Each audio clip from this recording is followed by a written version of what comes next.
சக்கரை நிலவே from the girl's perspective. Let's go.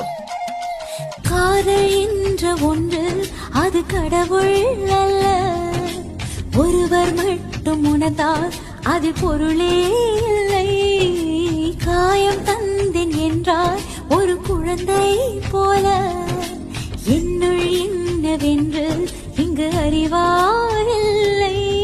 கண்ணீர் புன்னகை எல்லாம் சேர்த்தேன் என நீ சொன்னாய், நிஜத்தில் என் புன்னகைக்கென்ன அர்த்தம் அதை அறிவாயா? நட்பு சிரித்தது என் தவறா, அதன் பொருளை மாற்றினாய் உன் தவறா?